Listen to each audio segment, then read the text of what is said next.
So Chloe, do you want to start admitting people? Do you mind just starting to hit admit there? And I'm going to share my screen. Excellent. Hello, everyone. As everyone's entering, lovely to see you this evening. Thank you so much for being with us. We're going to get started here in just a moment. Welcome. Okay.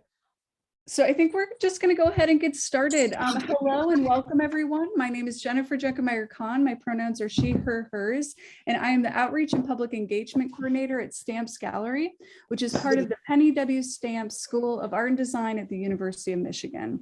I'm pleased to welcome you all here this evening to the fourth Envision Conversations with Detroit-based artist Carole Harris, who will be in conversation with Rehema C. Barber Williams, the Chief Curator at the Kalamazoo Institute of Arts. Envision Conversations is a series of 5 virtual events presenting insightful conversations between each finalist of Envision and a leading Michigan-based curator. Through this series, audiences will get a chance to hear about the artist's process and ideas that went into creating new and existing work they are presenting in Envision. Each of the events are virtual and includes an artist talk, followed by a conversation between the featured artist and curator, which is followed by a public Q&A. And I'm just going to, and if it's okay, can I just ask everyone to just mute yourself as you come in? That would be great. That'll just help us with the sound. I think the gnocchi are the Great.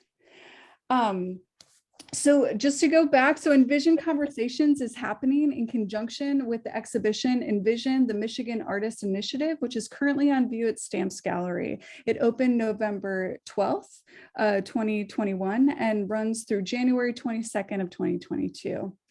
Stamps Gallery is open to the public, and so we invite you to come see the exhibition. Our gallery hours are Wednesday, Friday, Saturday, 11 a.m. to 5 p.m. and Thursday, 11 a.m. to 7 p.m. So we look forward to having you come to visit us soon. For more information and details, please visit our Stamps Gallery webpage on the Stamps School of Art and Design website that we will put in the chat for you to check out. Please note this event is being recorded, so if you do not want to be in the recording, please keep your video turned off. Also, if you can keep yourself on mute throughout the event, unless you're speaking, we greatly appreciate that. You can access live captioning using the button on the top of your Zoom window. For those of you who have not been to Stamps Gallery before, Stamps Gallery is a professionally run art gallery that functions as an incubator and lab for contemporary artists and designers to explore ideas and projects that catalyze social change. Building on the school's strong tradition of excellence, thought leadership, and community engagement, our goal is to develop innovative and scholarly exhibitions, publications, and public programs that foster inclusive platforms for presentation, discussion, and inquiry into the urgent questions and concerns of our time. A commitment to social justice shapes our work that we hope inspires new ways of looking, making, and thinking. The gallery is housed in a 6,000 square foot exhibition space located in downtown Ann Arbor. Every year, we present 2 to 4 student exhibitions and 3 to 5 exhibitions with renowned artists and designers working locally, nationally, and internationally. All of our exhibitions are complemented by a number of public programs. This evening, following opening remarks and introductions, Carole will present her work through an artist talk. This will be followed by the conversation between Carole and Rehema, and then we will open it up to a public Q&A. Feel free to put your questions in the chat throughout the program tonight, but just note that we won't take any of those questions until the public Q&A session begins. And with that, I'll turn it over to Stamps Gallery Director, Srimoy Mitra, to tell us more about Envision and introduce our special guest this evening. To Srimoy. Thank you, Jennifer. Hello, everyone. My name is Srimoy Mitra, and I'm the Director of Stamps Gallery. Welcome to you all today. I'm so excited and happy to embark on the new year. Happy New Year, everyone! With the Envision's Conversations. Of course, today with Envision finalist Carole Harris and Rehema C. Barber Williams. So first, I'd like to get started by acknowledging that Stamps Gallery is a part of the University of Michigan, resides on the traditional territories of the Three Fires peoples, the Ojibwe, Odawa, and Potawatomi. As we live, work, and play on these territories, we keep in mind that the ongoing effects of colonization, community struggle for self-determination, and the recognition of Indigenous sovereignty. So in March 2020, when the world was closing down due to the onset of the pandemic, Stamps Gallery launched an open call for submissions for artists living and working in Michigan, artists practicing in all mediums, and in particular, of course, the call for submissions was open to emerging to mid-career artists. The call for submissions received 259 applications from across the state.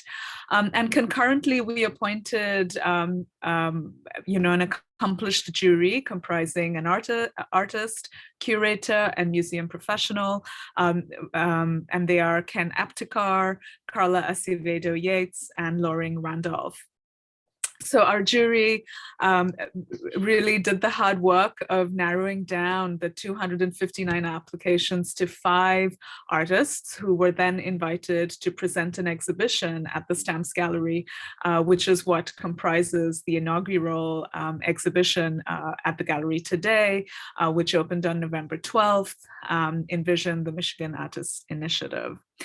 So I want to express my deepest thanks, of course, to the jury for their hard work and generosity in sort of, really thoroughly looking through the applications and making the hard decisions with the 5 finalists. And the artists in the exhibition are Michael Dixon, Daryl D'Angelo Terrell, Kylie Lockwood, Nida Colazo-Lorenz, and Carole Harris.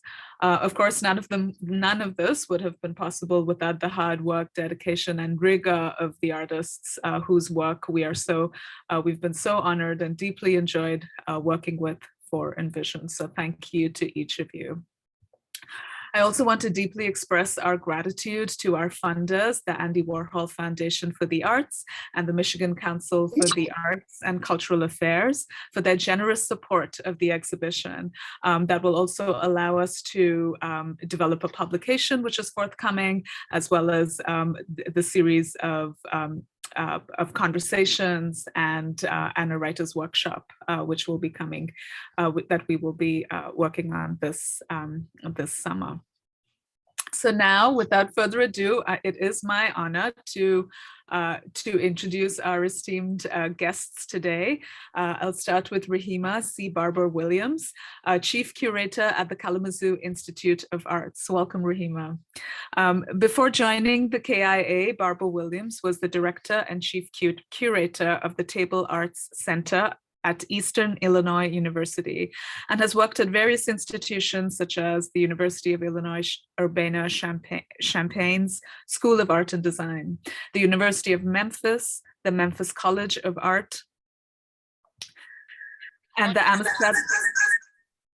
Amistad Center at the Wordsworth Atheneum Museum of Art. There seems to be an echo. All right. Where she taught and lectured extensively. In 2021, Barber curated solo exhibitions featuring works by Yun-Fei Ji and Todd Gray. Her most current exhibition, Africa Imagined, Reflections on Modern and Contemporary Art, opens at KIA on January 22nd and will be on view until May 1st, 2022.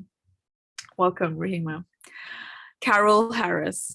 Carole Harris is a fiber artist whose work has redefined and subverted the basic concepts of quilting by extending the boundaries of traditional quilting through inclusion of other forms of stitchery, irregular shapes, textures, materials, and objects.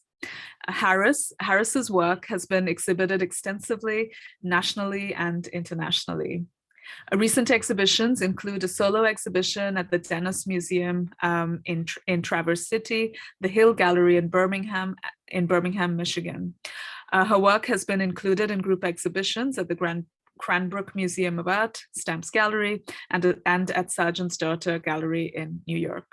Welcome, Carole. With that, I will pass it back over to Jennifer. Thank you, and enjoy the talk. My work in Envision will be sort of a mini retrospective, probably about the last 20, 25 years. When I first began, it was more traditional quilt-like work. Recent works is more explorations of the materials and of the possibilities of combining different kinds of materials, combining fabric with paper, doing lots of stitching, embroidery, and just all kinds of different layers. I am definitely inspired by the material, and as you can see, I have a lot to play with here. And play is a good word, because that's what I feel like I'm doing here in the studio. It's all about the journey. It's really about, what happens along the way. And that's why a lot of the work that I'm doing now looks old. I purposely do things to the cloth to make it look aged, like I may dye it. I punch holes in things, I burn holes in things. So I think of myself as an anthropologist or an archaeologist, and that's what these layers are about. It's about digging up the history. I constantly learn things about fabric that I thought I knew, for years. But I have found that there are stories in cloth, and I like telling those stories.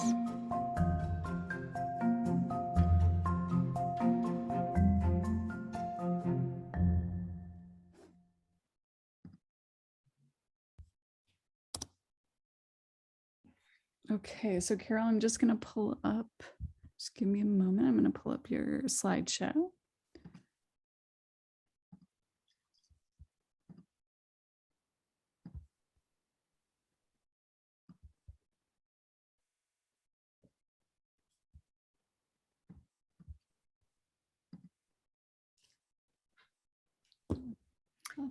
Okay. Oh, hello, everyone. Thanks for coming in this afternoon. This is, it's a pleasure to be here. Thank you, Shremoya, and thank you, Jennifer, and the whole Envision's team. This has really been an interesting and exciting opportunity. I wanted to, the title of my my part of the exhibition was called Marks in Time. And what my aim during this exhibition was to give the viewers an idea about my process and to introduce them to my work. So as I said earlier, I may have said, somebody said, this is kind of a mini retrospective. The image of the work that's on the screen is not a part of this exhibition, but I like to start my talks by showing this to so that you get a really clear understanding of how far the work has evolved. And this is the first piece that I ever made. This is where it all started. So some of the work in this exhibition has remnants, I guess, of this initial quilt. This first quilt was made up of blocks of triangular pieces, basically a square that's cut in half. And it's cut in half diagonally. And this is kind of an image that this half square I've used in many of my quilts over many, many years. So anyway, it not only does this quilt, but a number of my pieces in the future and throughout the years have included not only that split square, but some of the same things that are part of traditional quilting. This is made on a grid, as traditional quilting quilts were, and it's mostly recycled fabrics, which I have recently been using a lot of recycled fabrics. So next slide, please. After I Yeah, that was in 1966. So and that was my first quilt, and it was made as a functional piece. And probably made maybe about 3 or 4 functional quilts after that before I decided that the quilt was a medium that could be used as really as an art, a way of expressing, making art. And I am a maker. I enjoy working, doing this work with my hands. It started as a craft. And I studied a lot of different kinds of quilts before I really realized that you could make an art statement with a quilt. I was really drawn to what's called string quilts. And this particular one is an example of string quilt. And that's where you have a foundation, say a square of muslin, and different strips of cloth are sewed to that foundation. And then those blocks are, excuse me, those blocks are then assembled into a design of some kind or other.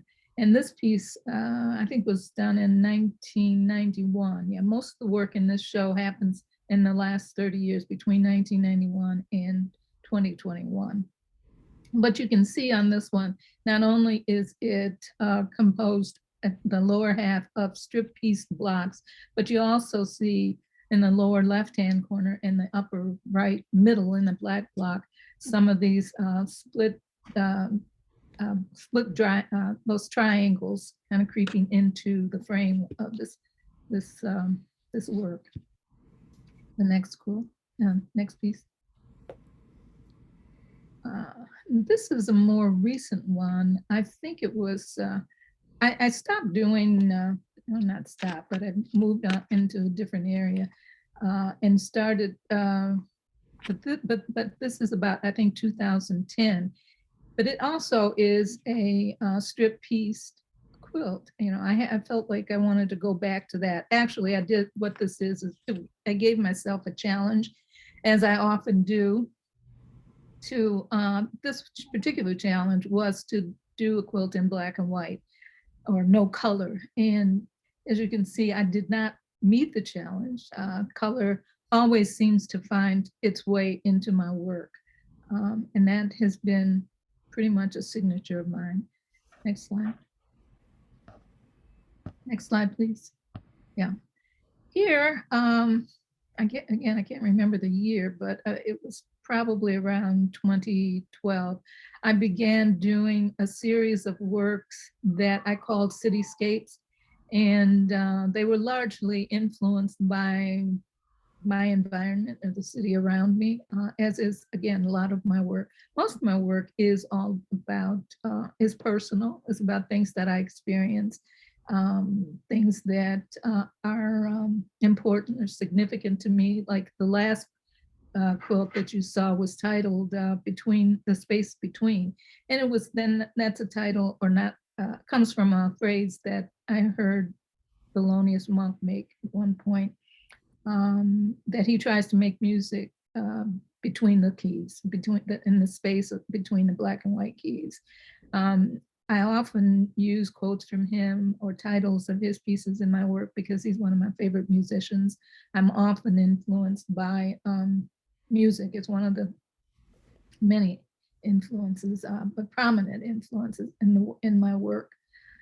Again, this one was sort of breaking away from all those things that I was doing, except maybe those split square triangles. Now I'm moving outside of the traditional rectangular frame, and also kind of getting away from the grid. The next slide, I think you'll see where that's happening even more. Yeah. This is more representative of more recent work. Actually, it's probably the best example of the transition between the two kinds. On the lower left, you see blocks that are strip piece left over probably from a former project. And the rest of it is, again, kind of breaking away from the rectangular form. It has some kind of ragged edges, and I've also introduced paint And yeah, this too was influenced by architecture. Actually, it's more influenced by deconstructed architecture. I often take photos of buildings as I'm on my daily walk, or whenever I'm walking around the city. And I'm really interested and intrigued by some deconstruction and by graffiti and other marks that are made on structures, whether it's handmade by man or by nature, the weathering, and just kind of respecting some of the marks that are made over time. Next slide. This one also is a recent one. I think it's called, the title is A Long Walk. But again, I'm breaking outside of the rectangle and creating more kind of organic shapes and forms. And I've also, in this one, this early introduction of hand stitching. Now, up to this point, most of my quilting has been machine quilted. And well, early on, there was a lot of hand quilting, but this is more like this stitch represents another layer. And I'm creating, the new work that I'm doing now is creating layers. The stitch work is more embroidered, kind of an embroidery layer. I think the next slide will show even greater use of that. The work is continuing, my work, I think, is continually evolving, and I'm continuing to add more processes and go back to some of the earlier ones. And each year, or each time I do a new one, I'm feeling like I'm bringing in new information, new techniques. Next slide. Okay, yeah, this one, again, is in the sometime within the last 10 years. I don't remember dates, but here you can see much more of the stitching that I'm involved in. And this kind of goes back to my beginnings, even before I started making quilts as a young person. I think I must have been about 8 or 9 when my mother introduced me to embroidery. And coincidentally, I've not done anything with it until maybe the last 8 or 9 years, which I started to use it and begin to introduce it as a way of showing marks and the passage of time in my quilts. This one is called Time and Again. Next slide, please. Here I'm introducing, showing an introduction of another technique. I didn't invent any of these, but I just started introducing them into my work. Along with stitching, here you have several pieces that are rust dyed and discharge dyed. Now, I think this represents a lot of what my interest in the city is. As again, on my walks, I come across interesting pieces and bits and pieces of rusty pieces of iron and other metals that are kind of byproducts of city life. And I think you can see some of the things, you can probably recognize some of the different bits and pieces of ephemera. I've been experimenting on this particular piece with actually different colors of fabric that have been rust dyed. On the kind of the big rust and sort of beige piece in the center, I think was linen. And then actually linen is one of my favorite fabrics to work on.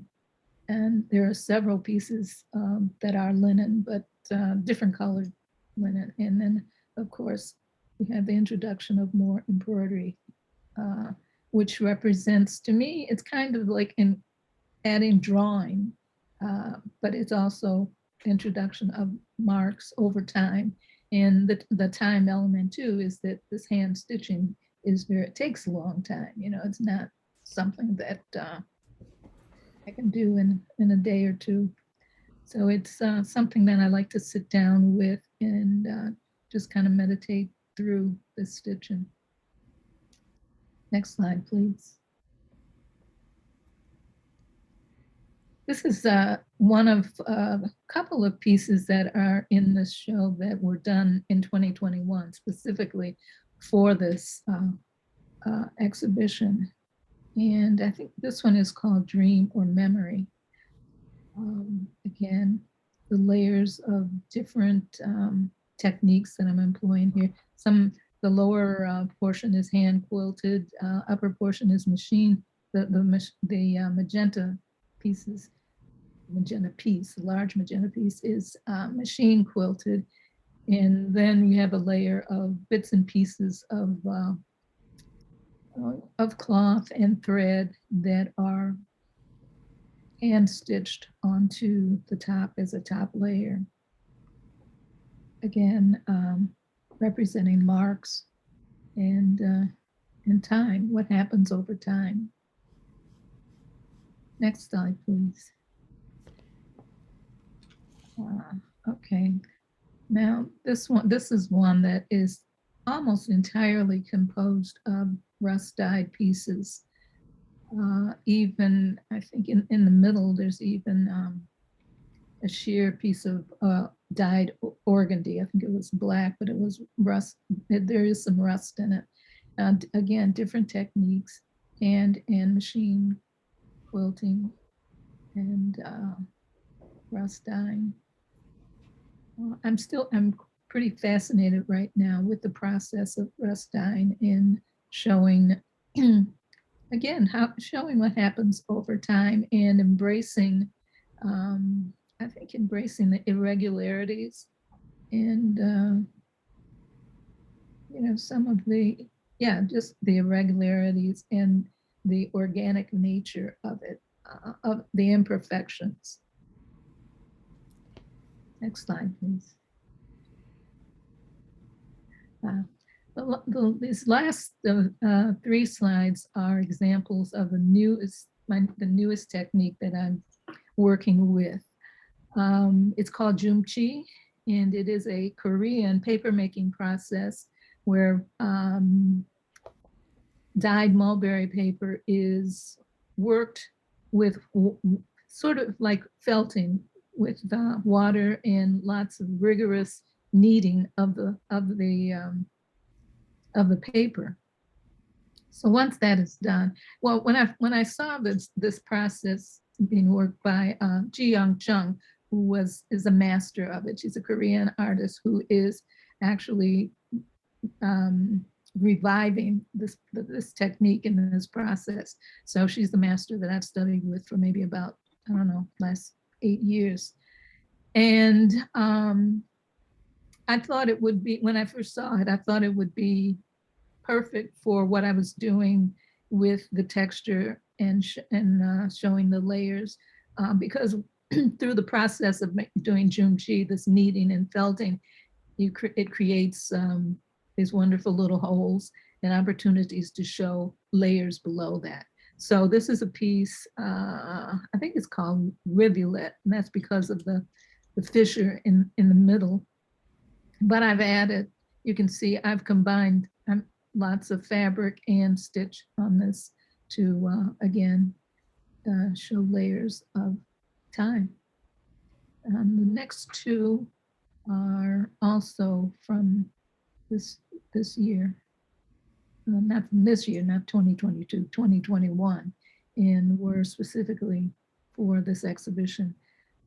You can see layers of both paper and fabric, and also embedded fabric. There are little bits and pieces of embedded fabric into one of the papers that I was using. Next slide.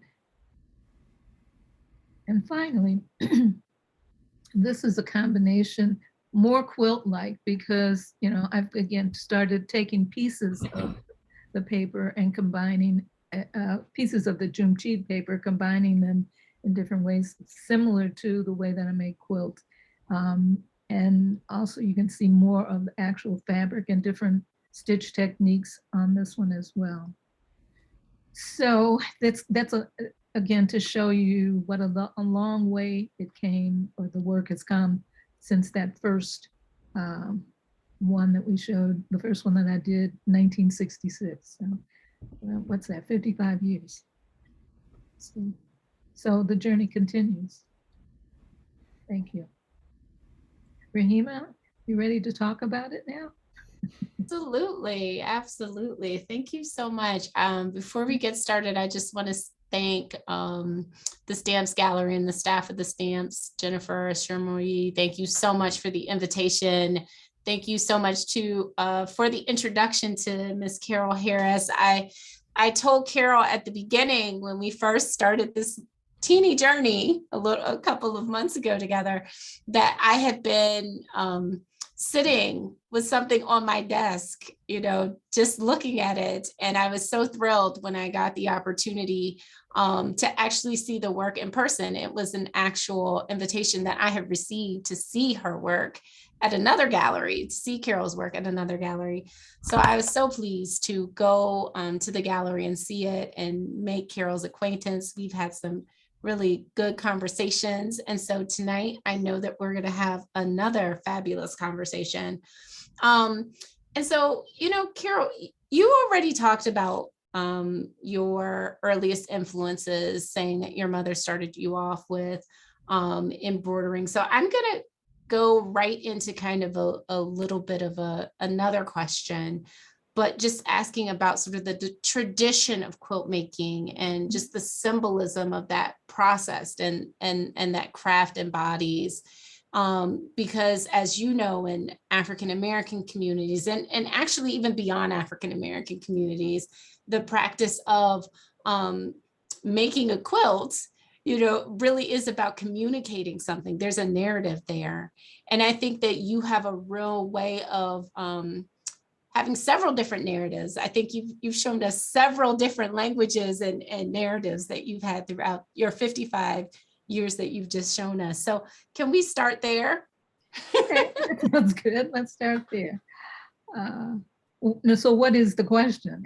The question is like, let's start about talking about the tradition and just like thinking about what quilts communicate in relationship to your work and how you've kind of adapted that language for your own practice. Mm-hmm. Like where it kind of, where there's an intersection to sort of maybe seeing maybe narrative in your, in the work. Mm-hmm. Okay. I'm not sure about that. But I have a great respect for the tradition. Again, I think the more I look back over the work that I've done over the years, the more I see how rooted it is in tradition, even though I think what I'm trying to do is extend that practice or extend the tradition beyond something to keep you warm. Right. I have, a love for the tactile ability of fabric. I just like to hold it in my hand. And again, traditionally, I think, it's like the first thing we touch when we're born, and it's probably the last thing, before we die. We're swathed in cloth from beginning to end. And the quilt, is again another tradition in the African American community. Unfortunately, well, I don't say unfortunately, there was no quilt tradition in my immediate family, but as I said, my mother taught me, she introduced me to more decorative needlework because I went to elementary school at a time where it was something that we took in school. Mm-hmm. And, all the girls went to sewing, and made those ugly aprons, and and I guess the boys went to shop or someplace else. But I think it's something that I even took a liking to then. And I don't know why that is. And I had no intention of making a quilt as an art form when I made that first quilt. But mm-hmm. the more I played with the cloth and the more I made another one, it took me about 3 years to finish that first one. But then after that was done, I thought, well, maybe I'll do another one. I got this cloth here, this leftover cloth from other projects because I did make a lot of my own clothes. And so I, recycled that. And the more I did, then it hit me one day, like, wait a minute, I'm not just making functional pieces. I can do something with this. And I know most traditional quilts are abstract, as evidenced by the Women of G's Bend. That's, highly abstract, highly sophisticated abstract, as we've seen. A lot of quilt makers, my colleagues today, have taken it to a more literal narrative. They're making pictures with quilts. So in that way, I think they too have extended or expanded the narrative of quilt making, Right. and brought it into a whole different realm. And I'm hoping that with my investigations and experimentations with the various kinds, what I do to the cloth, I hope that it's also expanding the narrative about what a quilt can be. Right. I mean, I think the thing that really is most striking to me, I was, while listening to you talk and listening to the video, is just thinking about your process of the sort of additive and subtraction of materials, the sort of push and pull, the play. And you even said you're an anthropologist / archaeologist, which I thought was like really very cool to think about, especially in relation to the urban landscape, right? And how that kind of has found its way into your work. Could you talk about that? Could we pull on that thread? Oh, I got you. Okay, that thread, I like that. Yeah, well, let's go back to the question again, Rehema. Yes. Okay. Yes. Well, go ahead. So what I'm asking is about just the idea, the process that you said of you sort of injecting this sort of archaeological process into it. You're saying, you said before that you're extending sort of what a quote could be, but then adding this idea of anthropology and archaeology and deconstruction and construction. There's a lot there. Right. So, well, yeah, let me just say, when I talk about being influenced or being inspired, I'm very, very visual. And like I said, I was inspired by these buildings, seeing architecture, seeing in various stages of deconstruction and seeing these layers of, we'll say, of what had happened before then.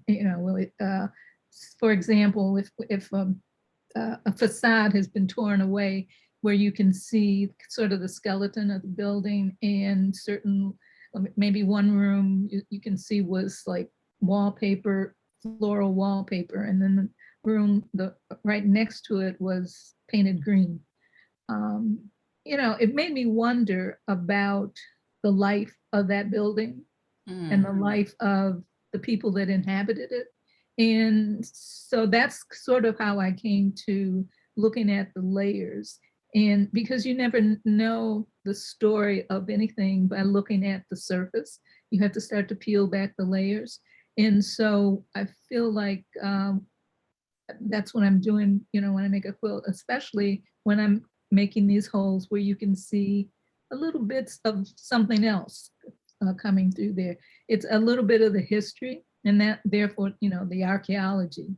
And also, since I've been using recycled fabrics, a lot of people give me fabrics, and not only do they bring the fabrics, but then they bring the stories. They tell me, okay, this piece was from a dress that I wore when, I remember when my kids were little, and then we used to go to the park and we did this and that. And I think, there are stories embedded in lots, and in all cloth. And my work, I like to think of it as kind of a call and response thing between me, the cloth, and the viewer. So, the viewer has their own stories now. And I've had people look at my quilts and say, oh yeah, I remember I had a dress with that fabric in it. I remember that fabric. And then they start to tell their story, So I like that aspect about what cloth does and what it means to people. And then it also becomes about memory, right? Because you said just a moment ago, it's about there's this history and the idea that, you know, depending upon how something was used, it changes in this shifting and passage of time. I really like that like you think that there's still that sort of retention, like the fabric actually, you know, we know that fabric retains shape. And so then there's that retention of the essence of people within work. I think that that's really interesting. And not I only think the retention of it, but giving it new life too. yes, not just a throwaway. Yes. Well, it's really cyclical too, right? So then you get into thinking about it being, you know, representing cycles of life too, you know, like, so nothing truly ever ends, or maybe nothing truly ever begins, depending on how people. The circle continues. It's just right. So, and then you talked about like the marks and passage of time. I thought that was really very lovely, thinking about how the land is marked by humans as far as like the building process. And then also this idea of, you know, how nature marks the land, and how in some ways you're in your work, you're sort of conveying that sensibility. Can you talk more about using rust and some of the fabrics that are really intentionally used in your pieces? Like, I'm, as I said during the talk, I'm really fascinated by the marks that rust makes, but also I look at it. I think every artist looks at the world a little different than most people, but I get stitch patterns from various things in nature, walking along the street in the fall where you see not only the leaves, but all these branches and little bits and pieces of trees. I mean, those to me are stitch marks, and and it's marks that are left by nature. One of the quilts, I can't even remember which. Well, I know which one it is, but I don't even think I shared titles with you. But I call one of them Off the Wall. And it's primarily, the one that's composed of a lot of different colored rusty pieces. But it also has a lot of stitching in it. And I didn't know, after I put it all together, before I added the stitching, I was trying to figure out what to do to it. And I don't know, again, just walking along between here and, well, some other, on one of my walks, I noticed under the train viaduct where these vines were growing up the wall, and they just made such interesting and beautiful marks to me. That was the inspiration for the stitchery in that particular piece. So, they're kind of everywhere. Sometimes, ripples in water creates a pattern that it can be sort of replicated through stitch. I'm not, and again, you asked about the rust. They make all different kinds of marks. You can even leaves. Well, that's not actually rust dyeing, but it's echo dyeing, I guess. How you can just make different patterns and colors from things that you find in nature. I find that fascinating. If you leave cloth out in it, it will make marks and do things that will change over time and give you actually that representation of time, or the feeling of time passing. And you mentioned earlier, just talking about Thelonious Monk, and I'm familiar with Thelonious Monk's music. So I have a husband that's very much into jazz, so I had to get jazzy. So I wondered how that still sort of shows up, because I can look at some of the earlier work and really see those sort of syncopated rhythms. But then there's something else that's happening, like I said, you see more of the deconstruction and construction and sort of the natural world influences. Can you talk a little bit about how you approach your practice in relationship to music and how it's woven into your work? Well, if I could, if you will allow me to read my statement that I made for this exhibition, even though it's called Marked in Time, it's all about music.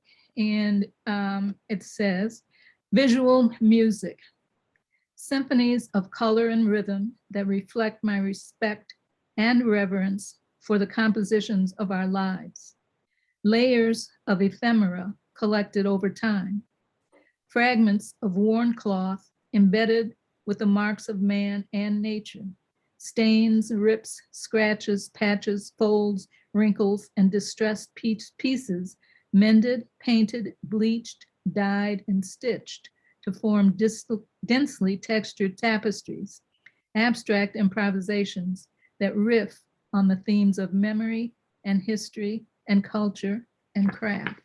I think that's so beautiful. I mean, but one of the things that I have to tell you is that, when you think about jazz, there's so many different players and Exactly. there's this interaction. And so I find that really fascinating that you've been able to embody that spirit in a sort of very singular way, like by yourself. Like, how do you do that? Is what I do. Well, yeah, it's by myself, but it's not by myself. I'm collaborating with the material and with the music. Often I'm asked, well, what music do you listen to when you work? Sometimes I listen to music. Sometimes I listen to my inner music. It's, Wow. I'm making the music. I don't want to hear anything else. I just want to do what I'm doing. That's and beautiful. and what I'm doing is, I'm bringing all of these different elements together, which is what jazz musicians do. Right. So, I mean, what is it? I know we probably have some people that want to ask questions, but I guess I should just ask my last question. I'm really enjoying, I don't want to hog you. But I will ask my last question to you. So what's next? You've had this wonderful show at the Stamps. I know there's some other things that you've got going on, but what are you working on now in the studio? Where can we see more and hear more about your work? Well, there's a lot coming up this year. It's an amazing year. I have in about a month, I have a solo. Actually, yeah, I have 4 solo shows this year already. In about a month, I've been asked back to Sergeant's Daughters in New York to have a solo exhibition that opens February 10th at Sergeant's Daughters in lower downtown Manhattan. In March, I have another solo exhibition. You can see there at the Grand Rapids Art Museum. That will be quite a large one. I'm not sure, about 20, 25 pieces. In the spring, I will have another exhibition at the Hill Gallery, exhibition of the paperworks, Jumchi and fabric works. And in the fall, I'm looking forward to another solo show with Simone D'Souza in Detroit, who's another gallery that I work with extensively. Okay. So it's going to be another busy year. Hopefully. Another busy year. I mean, well, and so well deserved. I mean, your practice is incredible. It has really gone through so many transitions. Sometimes artists, they do the same thing. I mean, like, look at you, we know there are artists that looked at the same mark over and over and over again. And I love the fact that you sort of said you wanted to add to the craft, that you're trying to expand the boundaries. And I think that that's what a really good artist does, is expand the boundaries of of the limits of their craft, right? Of the limits of their medium. And I can't say thank you enough for all the great energy that you are putting out into this universe with your work. Thank you. Yeah, it's really great. I'm really, really enthusiastic and very excited to see more. So I'm looking forward to your Well, thank you. next. I'm looking forward to doing it. Yes. Yeah. Yeah. Well, thank you. So I guess are we ready to? Yes, take I think questions? we've opened it up for new questions, but I mean, I can actually ask a question just to kick people off, because sometimes people are a little slow and shy. But what's a day look like in the studio for you? I didn't ask it, but I'm curious. What does it look like when you go to the Every day studio? is What are you different. thinking? I can't even tell you. Every day is different. But Okay. what I love to do is my studio is here in my home, and I love to go in first thing in the morning. Sometimes, yeah, often, in my PJs, just to look at what I did the day before and see if it still works, and get a distance from it and just look at that. Yeah, so that's usually the way the day starts, and who knows what happens after that. Yeah, some days I'm in there all day. Some days I'm only in there in the morning. But So the question, there's a question for you, Carole. okay. It says, when you read your writings and notes, it sounds so powerful. Do you ever record these poems, this inner music? I do not. No, that was hard. It's very hard. No, do I record the inner music? No. Yeah. No. But I mean, that's wonderful to hear you say, like, I have inner music. Like, I mean, that's powerful to hear, especially, I mean, I don't want to gender you, like, really, but like to hear a woman say, I have inner music is a very powerful statement. I have so much admiration to even hear that. Like, well, wow. That's how I feel about it. So yes, very powerful. Yeah. Thank you for that question. Yes, thank you for the question. Anyone else?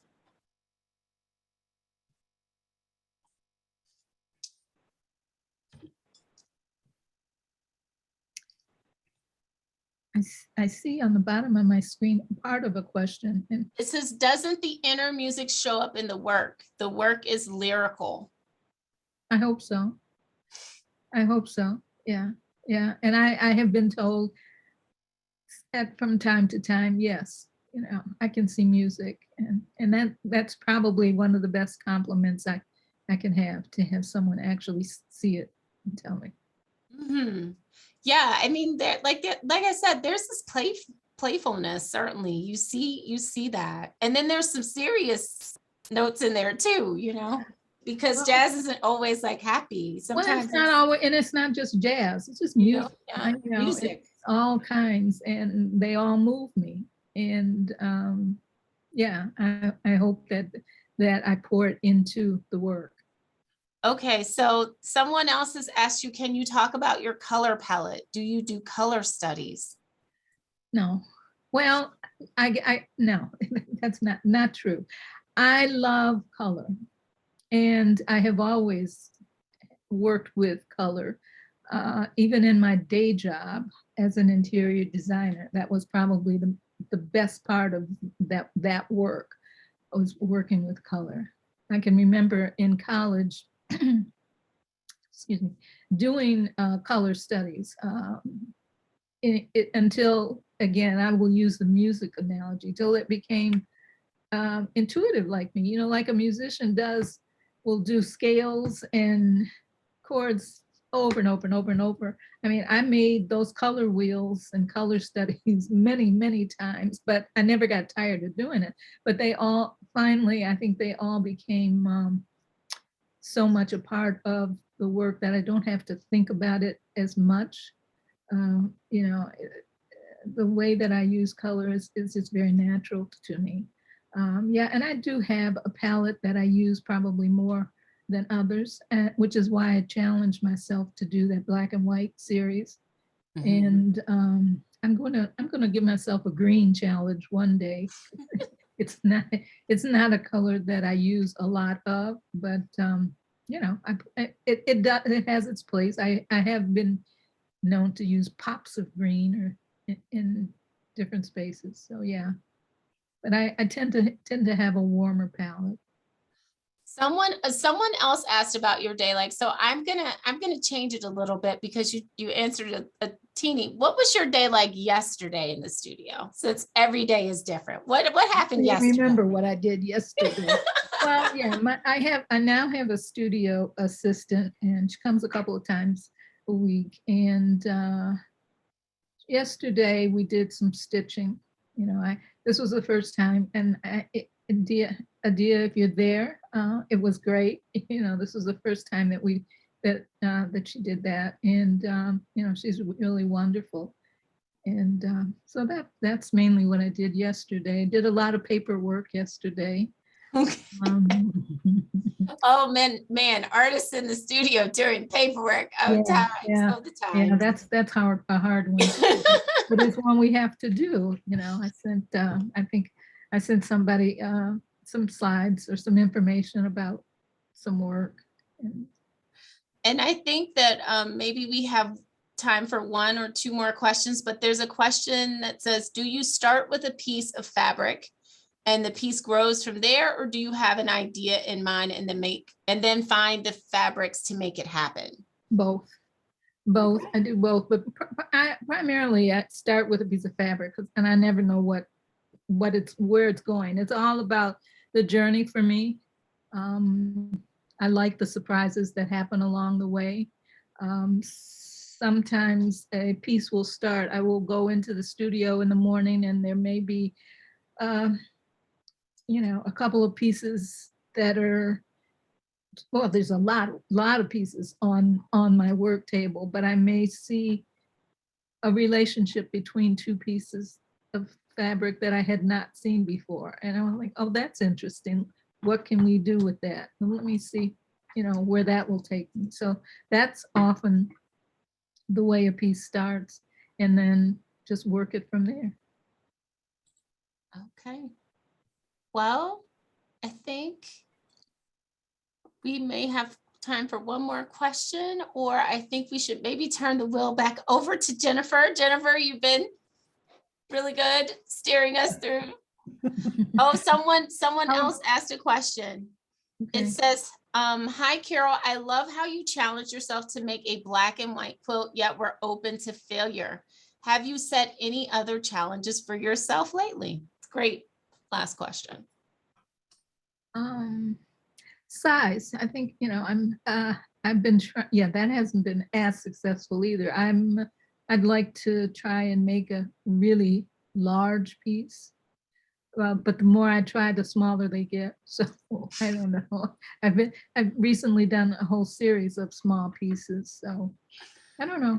But I think, to make a large piece, just put a bunch of small ones together, right? So I have to investigate that. Well, you do know how to stitch, so I'm sure you can do that. Right. No, I'm working on that big one. Actually, I have a fairly large one on my wall right now. But again, looking back over some of my past works, some of my earliest pieces were much larger than the things that I'm doing right now. Actually, right after I stopped making functional, and it may be because when they were functional, they had to be bed size.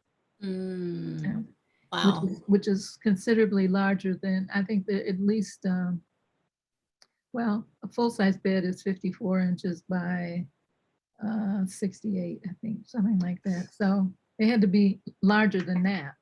Yeah. Wow. Well, Carole, thank you so much. I really enjoyed our conversation. I can't wait to talk some more to you. You are more with you. Let's do it again. I enjoyed it. Yes, Thank you, always, anytime and always. Jennifer, we're gonna give you all back the reins. Okay, thanks, Jennifer. No, that was amazing. Thank you both so much, Carole and Rehema, for that incredible conversation. And yeah, thank you everyone who's here tonight for joining us. Thank you for your amazing questions. Please join us tomorrow night virtually. We are having our closing reception and award ceremony for Envision. And then we have our final Envision Conversations happening next Wednesday, January 19th, with artist Naida Colazo-Lorenz, who will be in conversation with Joanna Williams, who is a curator, writer, and the director of exhibitions at Library Street Collective in Detroit. And that's happening next Wednesday, January 19th, from 6 to 7 p.m. So check out our website for that. So yeah, thank you again for everyone for joining us. Thank you, Carole and Rehema. And yeah, see you soon. Thank you. Good night. Thanks. Bye. Thank you. That was amazing. It's great. Thank you. It was fun. To be continued. Yeah, I'm just looking to see who came. Who all was Yes, here. you had a great crowd. We had a great crowd. Yeah. Thank you, Carole. Carole, Thank I'm you. That gonna was call fun. you. I'm gonna sorry. call you. Okay, please. I'm looking forward to it. Okay. Okay. Bye, everybody. Bye. Bye, thanks. Bye-bye. Bye.